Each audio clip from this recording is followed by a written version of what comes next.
Hello and welcome back to the Todoist channel. My name is Naomi and in today's video we are going to talk about a productivity method that was named after the US President Dwight D. Eisenhower.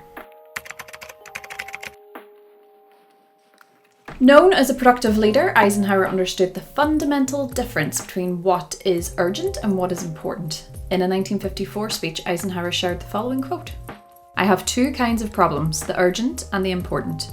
The urgent are not important and the important are never urgent." Stephen Covey later restructured this insight into a tool now known as the Eisenhower Matrix in his best-selling book, The 7 Habits of Highly Effective People. This tool helps you to prioritize tasks, combat the mere urgency effect, which we will talk about a little bit later on, eliminate time wasters, and progress towards your most important goals. You should try the Eisenhower Matrix if any of the following apply. You find yourself running around putting out fires all day, figuratively speaking, are busy but you don't feel like your work is having a high enough impact. You have long-term goals but no time or energy to work on them, or have a hard time delegating or saying no.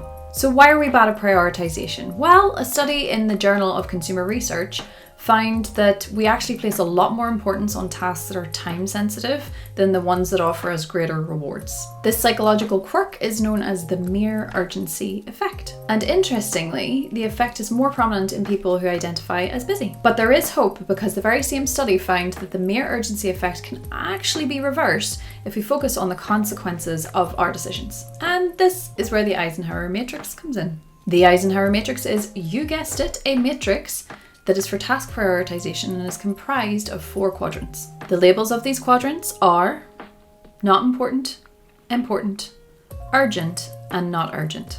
The idea is that all of your day-to-day tasks will fall into one of these 4 quadrants. But since we need to sort out these tasks, let's first tackle what is the difference between urgent and important. Stephen Covey puts this best: urgent matters are those that require immediate action.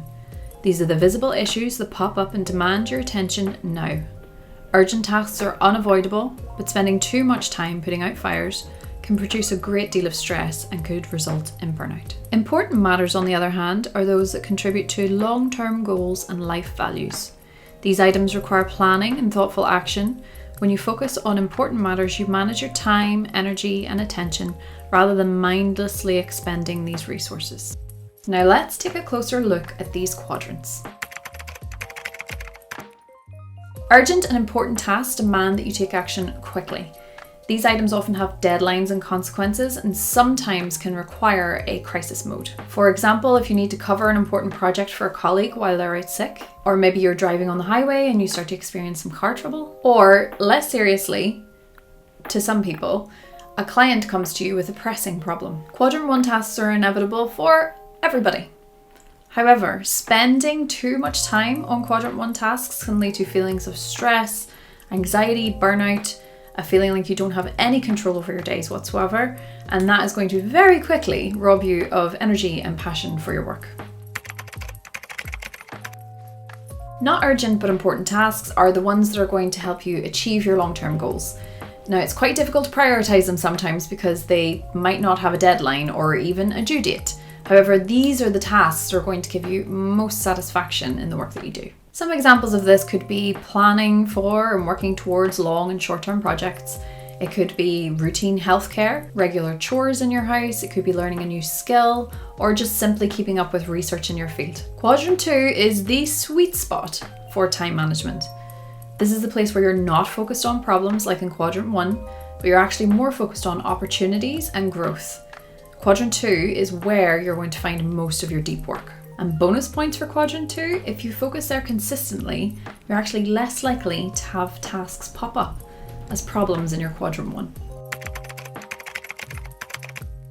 Urgent and not important tasks are what we often refer to as busy work. These tasks are more often than not based on expectations from others and don't move you closer to your long-term goals. Some examples could be unnecessary interruption from your coworkers, checking your phone and email anytime those notifications go off, and to be honest, meetings. Not all meetings. We know some meetings are necessary, but quite a lot of them are not. Quadrant 3 is where the mere urgency effect lives. This is the drive to complete tasks that feel urgent because they have real or assumed deadlines, but they're not actually helping you make any kind of progress towards long-term goals. The idea here is to delegate as many Quadrant 3 tasks as you possibly can. Think grocery delivery, recorded meetings, getting help from other people. And if you can't delegate these tasks, which is understandable, then maybe consider ways where you can set expectations and boundaries, minimize notifications, or save these tasks for when you feel your energy is at its lowest.